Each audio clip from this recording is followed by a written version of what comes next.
ठीक है, शुरू करते हैं। क्या है 13 क्वेश्चन कह रहा है find the equation of line through the point 0,2 making an angle 2π/3 with the positive x axis. Also find the equation of line parallel to it and crossing the Y axis at a distance of 2 unit below the origin. तो पहले जो first equation है उसके बारे में बात कर लेते हैं। फर्स्ट इक्वेशन का जो पासिंग पॉइंट दे रखा है, पासिंग पॉइंट क्या है 0,2, एंगल दे रखा है 120 यानी कि थीटा जो दिया था 120 डिग्री। तो स्लोप क्या होगा, स्लोप होगा m = tan थीटा और m = हो जाएगा tan 120 डिग्री। tan 120 डिग्री की वैल्यू कितनी होती है, tan 60 की जितनी होगी। tan 60 कितनी होती है √3, लेकिन माइनस का आएगा क्योंकि क्वाड्रेंट सेकंड लग गया, सेकंड क्वाड्रेंट में tan नेगेटिव होता है। तो हमारी इक्वेशन ऑफ लाइन क्या होगी, y - y1 slope x - x1। ठीक है, बस को सॉल्व करना है। y - 2 - √3x and y + √3x = 2। ये हमारी रिक्वायर्ड इक्वेशन आ गई फर्स्ट। फिर कह रहा है also find the equation of line parallel to it. अगर इसके पैरेलल कोई लाइन है, ये जो लाइन हमने निकाली है इसी के पैरेलल दूसरी लाइन है, तो जो स्लोप इस लाइन का होगा वही स्लोप उसका भी होगा। स्लोप वो another line is parallel to first line. That means slope क्या था पहली लाइन का, m1 = m2 हो जाएगा। पहली लाइन का स्लोप है -√3, तो ये हो जाएगा m2। मुझे दूसरी लाइन का स्लोप मिल गया है, लेकिन अब पासिंग पॉइंट चाहिए। तो वो कह रहा है find the equation line parallel to it and crossing the Y axis. Y axis को कट करेगा तो एक बात क्लियर है कि एक्स एक्सिस, एक्स तो 0 है वहाँ, जैसे ही वाई एक्सिस को कट करा वहाँ एक्स 0 हो गया। लेकिन वाई एक्सिस को कहाँ कट कर रहा है, at a distance of 2 unit below the origin. मतलब 120 डिग्री है ना, तो ऐसे करके कुछ 2 यूनिट नीचे कट कर रहा है, नीचे कट कर रहा है 2 यूनिट। तो यहाँ पे जो कोऑर्डिनेट बनेगा x तो 0 ही रहेगा, लेकिन y नीचे कट करेगा तो -2 हो जाएगा। तो हमारी इक्वेशन क्या बन जाएगी, पासिंग पॉइंट क्या आ गया हमारे पास, passing point of second line वो आएगा 0, -2। तो इक्वेशन रहेगा y - y1 और इक्वल टू में slope x - x1, then y + 2 = -√3x या y + √3x = -2। ठीक है, क्लियर है बात, कोई डाउट है तो बताओ। अगला क्वेश्चन देखो, कह रहा था perpendicular from the origin to a line meets it at the point -2,9। -2,9 होगा कौन से क्वाड्रेंट में, पहले तो ये बताओ। x नेगेटिव है, y पॉजिटिव है, सेकंड में होगा। तो अंदाजे से हम क्या करते हैं, सेकंड क्वाड्रेंट में कहीं ये पॉइंट प्लॉट कर लेते हैं। -2,9 यहाँ कहीं होगा। ठीक है, आपने क्या करा, ओरिजिन से इस पे परपेंडिकुलर डाला है। ये लाइन यहाँ से कहीं से पास हो रही है, लेकिन आप ओरिजिन से क्या कर रहे हो, परपेंडिकुलर डाल रहे हो इस पे। यहाँ से ये परपेंडिकुलर बनाया था हमने, दिख नहीं रहा परपेंडिकुलर जैसा, पर मान लेना है ना, क्योंकि हमें परपेंडिकुलर ही चाहिए। ये पॉइंट मुझे पता है 0,0 है और ये -2,9 है। मुझे इस लाइन की इक्वेशन चाहिए। तो मैंने आपको सिंपल एक बात बोली थी कि मुझे अगर लाइन की इक्वेशन चाहिए तो मुझे क्या चाहिए, पासिंग पॉइंट चाहिए, दे रखा है, स्लोप चाहिए। स्लोप के लिए अलग अलग हमने रिलेशन पढ़े हुए हैं। यहाँ पे रिलेशन कौन सा लग रहा होगा कि परपेंडिकुलर दे रखा है, ना 0, 0 से परपेंडिकुलर बनाया आपने। तो यानी कि अगर मैं नाम रखूँ यहाँ पे O और ये बोलूँ A पॉइंट था, ये पी क्यू है, तो हमारे को पता चला कि ओ ए जो है वो परपेंडिकुलर है पी क्यू पे, यही तो दे रखा है, O A is perpendicular on P Q. तो सीधी सी बात है कि स्लोप ऑफ ओ ए और स्लोप ऑफ पी क्यू में क्या रिलेशन आएगा कि उन दोनों की मल्टीप्लाई -1 के बराबर हो जानी चाहिए। स्लोप ऑफ ओ ए मैं निकाल पाऊंगा क्योंकि 2 पॉइंट मुझे दे रखे हैं उन्होंने। तो यहाँ पे स्लोप ऑफ ओ ए क्या होगा, 0 - 9 divide by 0 - -2 into slope of P Q equal to -1। तो यहाँ आएगा -9 divide by 2 slope of P Q equal to -1, ये कट जाएगा, then slope of P Q equal to 2/9। कोई दिक्कत? स्लोप ऑफ पी क्यू मिल गया, पासिंग पॉइंट पता ही है पी क्यू का, तो इक्वेशन ऑफ पी क्यू क्या हो जाएगी, इक्वेशन ऑफ पी क्यू वो होगी y माइनस y1 कितना है 9 equal to slope 2/9 into x minus x1 यानी कि -2। तो 9y minus 81 equal to 2x plus 4, और अच्छे से लिखेंगे तो 9y माइनस 2x माइनस का 81 उधर जाके प्लस का हो जाएगा, तो 85 हो जाएगा ये आंसर। कोई दिक्कत? ठीक है, नोट करिए। चलिए इस क्वेश्चन को देखिए, कह रहा है the length L of a copper rod is a linear function of its Celsius temperature in an experiment if L इतना when C 20, L इतना है then C 110। ये लेंथ है और ये सेल्सियस दे रखा है। तो एक को आप L ले लो, इधर यहाँ पे हम लेंथ को रिप्रेजेंट कर रहे हैं, और इधर टेम्परेचर को यानी कि सेल्सियस। अब आप सोचो जब लेंथ कहीं 124.942 था, 124.942, यहाँ पे लीनियर फंक्शन बोलने का मतलब क्या है? लीनियर फंक्शन आपको बताया था फंक्शन चैप्टर के अंदर ax प्लस बी होता है, यानी कि y equal to ax plus B होगा, यानी कि वो अपने आप में स्ट्रेट लाइन ही है। लीनियर फंक्शन क्या अपने आप में स्ट्रेट लाइन है, और ग्राफ पे भी क्या रिप्रेजेंट करता है, स्ट्रेट लाइन को। जब लेंथ की वैल्यू इतनी थी तो उस समय टेम्परेचर कितना जा रहा है 20, तो यहाँ 20 पे कहीं मान लो, और फिर लेंथ 125 हो गई 0.134, तो टेम्परेचर कितना चला गया 110। तो यहाँ पे एक पॉइंट बनेगा ये 20, 124.942 924, और दूसरा एक पॉइंट यहाँ बनेगा, वो कितना बनेगा 125.134, ये लाइन है।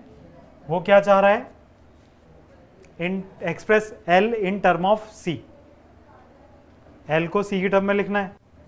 तो आप क्या करोगे, y माइनस y1 होता है ना, आपकी x एक्सिस कौन है इस समय, ये x एक्सिस आपके लिए L की तरह काम कर रहा है, और y एक्सिस C की तरह काम कर रहा है। तो y यानी कि C माइनस C1, एक पॉइंट ले लो, कौन सा 20, ये उल्टा लिख गया है ना, है ना, यहाँ पहले x वाला आएगा,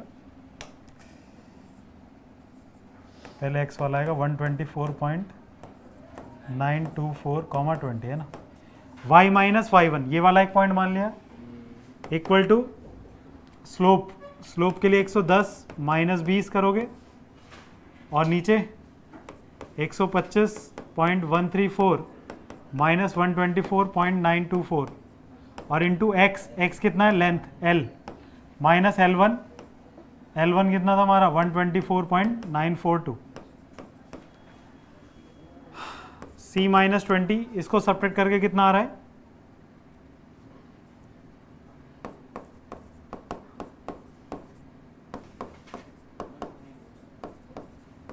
जीरो 1 2, कितना आ गया 20 कम होगा तो 90 और नीचे कितना आ जाएगा 0.210 और L माइनस 124.942। बस आपको करना क्या है, अब यहाँ से L की वैल्यू निकाल, L को यहाँ रखते हुए बाकी सब इधर ले जाना है। ठीक है, क्वेश्चन थोड़ा सा गंदा क्या?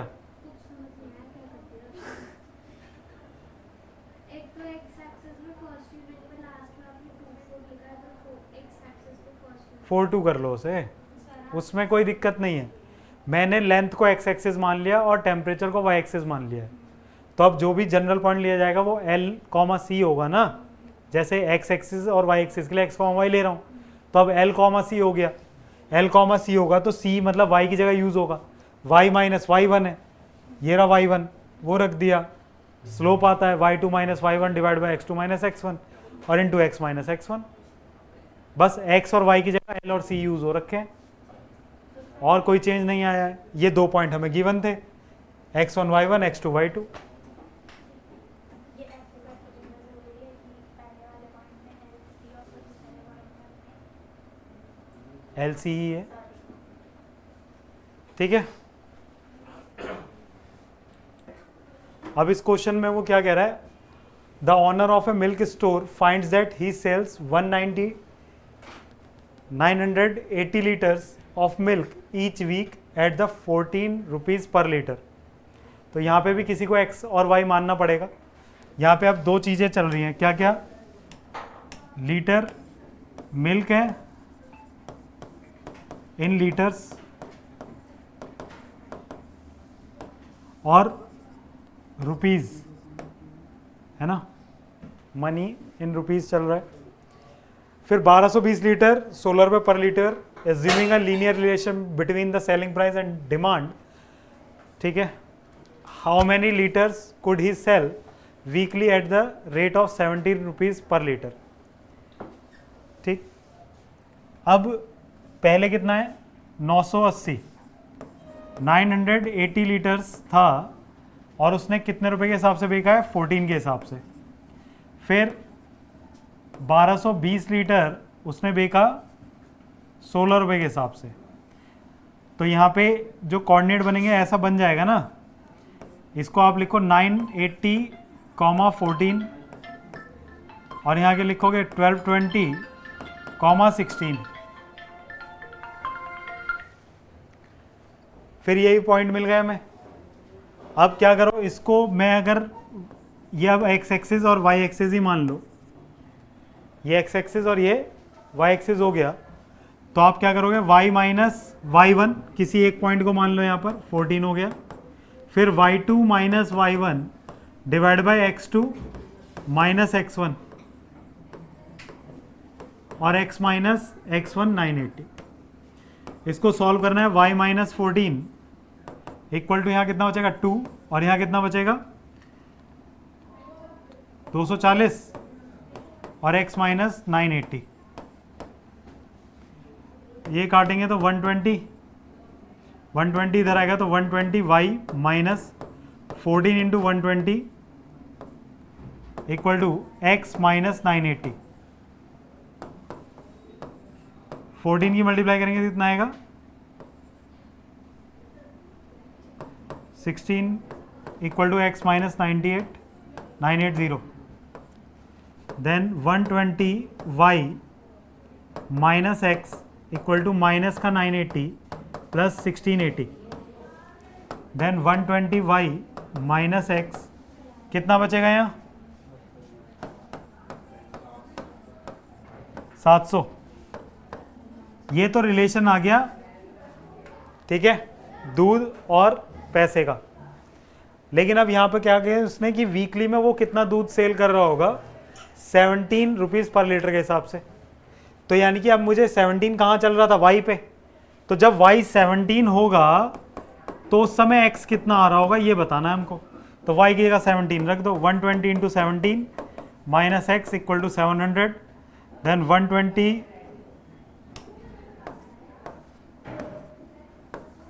माइनस 700 इक्वल टू एक्स, घटा दो कितना आएगा 1260 लीटर। ठीक है, नोट कर लो, थोड़ा सा चेंज कर लो इसे, ये आएगा सब्ट्रैक्ट करके 1340 है ना, 1340 लीटर वैल्यू आएगी। ठीक है, हाँ भाई, कह रहा है P A comma B is the midpoint of line segment between axes, show that the equation of the line ये होगी। ठीक है, हमने यहाँ पे P ले लिया, ये मिड पॉइंट है A कॉमा B, किसका, इसका और इसका मिड पॉइंट है। तो मैं इसको थोड़ी देर के लिए कुछ H कॉमा 0 मान लूँ बेटा, और इसको 0 कॉमा K मान लेते हैं। एक्स एक्सिस का पॉइंट है ना, तो y तो 0 हो गई, x की कोई वैल्यू होगी वो हमने h मान ली, और ऐसे ये y एक्सिस का पॉइंट है तो k मान लिया y को, और x तो 0 ही होगा। a कॉमा b जो है, ये a और b हो तो p मिड पॉइंट है a कॉमा b का, p इज मिड पॉइंट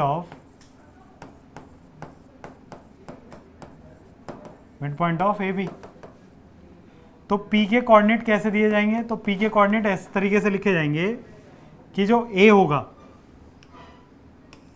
जो A की वैल्यू होगी वो होगी 0 प्लस h बाई 2, हाँ या ना, या कह सकते हो 2A इक्वल टू h हो जाएगा। और B की जो वैल्यू होगी वो 0 प्लस k बाई 2 होगी, या 2B इक्वल टू k हो जाएगा, हाँ या ना। अब मेरी इक्वेशन में अगर हम देखें a और b आ रहा है, इसका स्लोप निकालेंगे तो स्लोप कितना आएगा बेटा, स्लोप ऑफ ए बी वो आएगा 0 minus k divide by h minus 0, हाँ या ना, y2 minus y1 divide by x2 minus x1। तो स्लोप ऑफ ए बी कितना आ गया, माइनस के बाय एच। ठीक है, तो k की वैल्यू कितनी है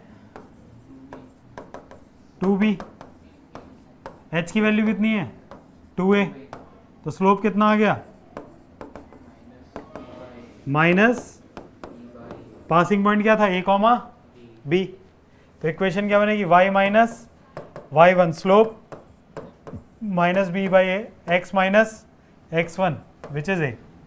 तो a y minus a b equal to minus b x plus a b x को इधर ले आओ तो a y plus b x equal to a b plus a b. तो ये क्या बन जाएगा, a y plus b x equal to 2ab, a B से डिवाइड कर दो तो ए वाई के नीचे ए बी, बी एक्स के नीचे ए बी इक्वल टू 2 बचेगा।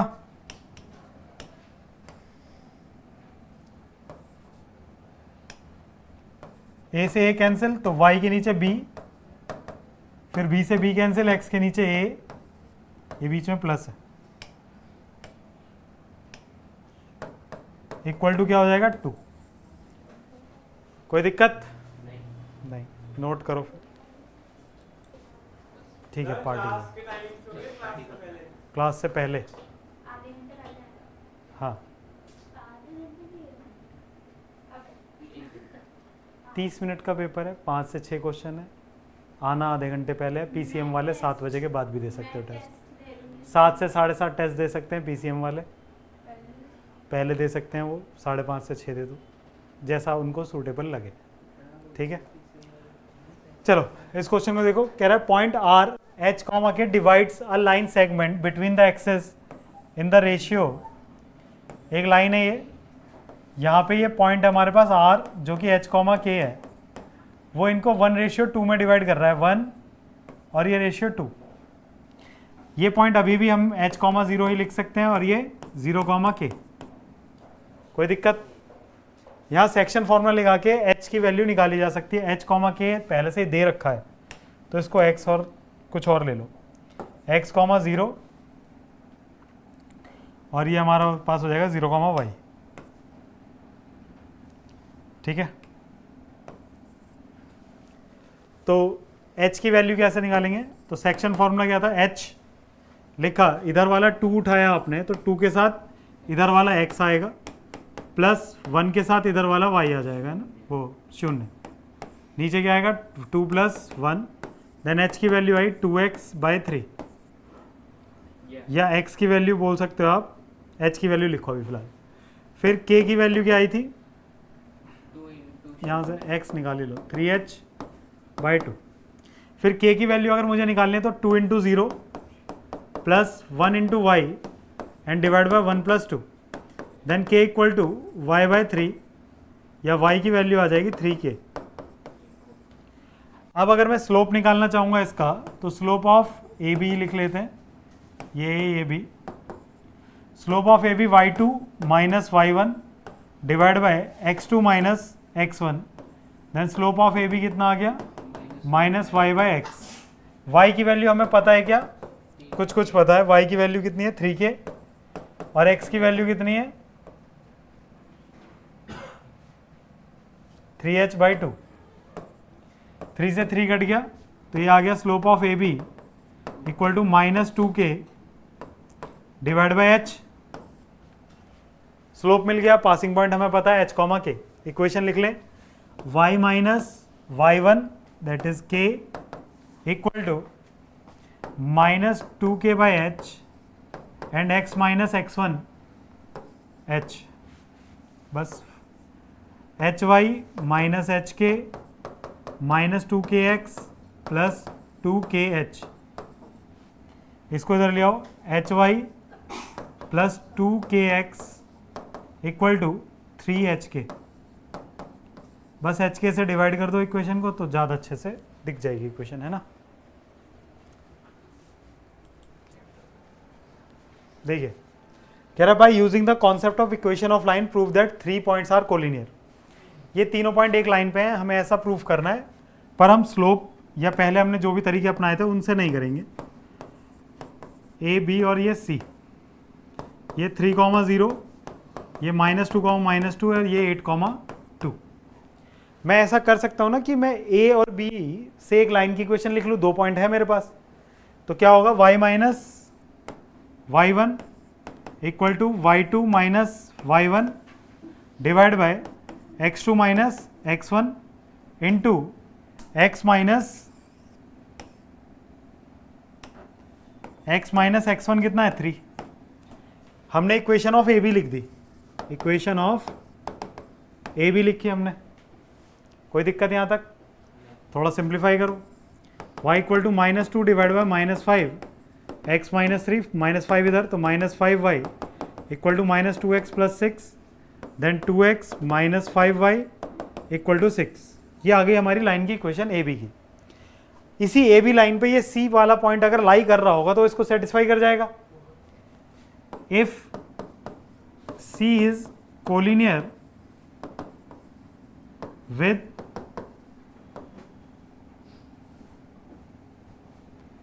ए and B, then it will satisfy equation AB। तो AB के अंदर ये वाला पॉइंट डाल के देखते हैं। हमने x की जगह रखा 8 माइनस 5, y की जगह रखा 2, बराबर हो गया 6। इधर कितना आ रहा है? 16 माइनस 10 6, देन 6 इक्वल टू 6, तो बराबर आ रहा है। दैट मीन्स ये तीनों पॉइंट एक ही लाइन पर है। समझ आ गई बात? नोट कर लो। एक चीज समझिए कि सेंट्रॉइड क्या होता है, किसी को पता है क्या होता है?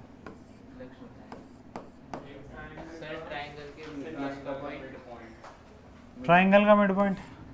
अगर कोई ट्राइंगल है ए बी सी तो उसके अंदर जब हम उसके वर्टेक्स से मीडियन ड्रॉ करते हैं, मीडियन मतलब वो भी नहीं पता, किसी भी ट्राइंगल का मीडियन किसको बोलते हैं? अगर ये वर्टेक्स ए है, उस ए से आपने सामने वाली साइड के मिड पॉइंट को मिला दिया, वर्टेक्स ए से सामने वाली साइड के मिड पॉइंट को, और वर्टेक्स बी से सामने वाली साइड का मिड पॉइंट, और वर्टेक्स सी से सामने वाली साइड का मिड पॉइंट। यहाँ पे पी क्यू आर क्या है? P Q R are midpoint of BC, AC and AB respectively.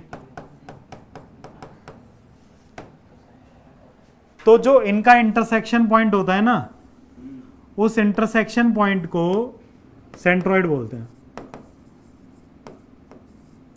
याद रहेगा, किसी भी ट्राइंगल के अंदर 3 मीडियन होते हैं। मीडियन क्या होता है? ट्राइंगल के वर्टेक्स से सामने वाली साइड पे मिड पॉइंट में मिला देना है बस। परपेंडिकुलर होगा ये सब नहीं मैटर करता है। जब ये तीनों मीडियन जिस पॉइंट पे इंटरसेक्ट करते हैं उसको हम बोलते हैं सेंट्रोइड। और सेंट्रोइड निकालते कैसे हैं? अगर तीनों ट्राइंगल का वर्टेक्स आपको पता है x1 y1 x2 y2 x3 y3, तो सेंट्रोइड को हम डिनोट करते हैं g से। तो g के कोऑर्डिनेट निकालेंगे हम कैसे? x1 x2 x3 divide by 3 comma y1 plus y2 plus y3 divide by 3।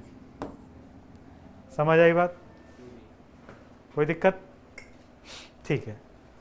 इसके बाद ट्राइंगल के अंदर एक और इंपॉर्टेंट पॉइंट आता है जिसका नाम है सरकम सर्कल या सरकम सेंटर बोलते हैं उसको। क्या बोलते हैं? सरकम सेंटर। सरकम सर्कल क्या होगा उस पर भी बात करते हैं। इतना हटा दूं? अब सरकम सेंटर क्या है? लिखना है, ठीक है। सरकम सेंटर पहले इस पे बात कर लेते हैं फिर लिख लेना। सरकम सेंटर क्या होगा कि अगर कोई ट्राइंगल है और उस ट्राइंगल में आपने क्या करा, AC का एक परपेंडिकुलर बाइसेक्टर ड्रॉ करा, मतलब ये 90 डिग्री भी बना रहा है इसके साथ और इसको आधा आधा भी कर रहा है। ठीक उसी तरीके से इस पे एक परपेंडिकुलर ड्रॉ करा, वो 90 डिग्री भी बना रहा है और इसको आधा आधा भी कर रहा है। जैसे अगर ये P, ये Q और फिर यहाँ पे भी एक परपेंडिकुलर ड्रॉ करा हमने R ने भी इसको आधा आधा कर दिया। ठीक है। किसी भी ट्राइंगल के साइड्स के परपेंडिकुलर बाइसेक्टर्स का इंटरसेक्टिंग पॉइंट, किसका? ट्राइंगल्स के साइड्स का परपेंडिकुलर बाइसेक्टर, परपेंडिकुलर बाइसेक्टर्स का इंटरसेक्शन पॉइंट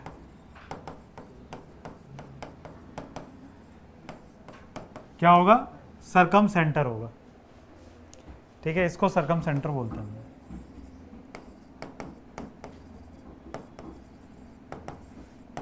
ठीक है,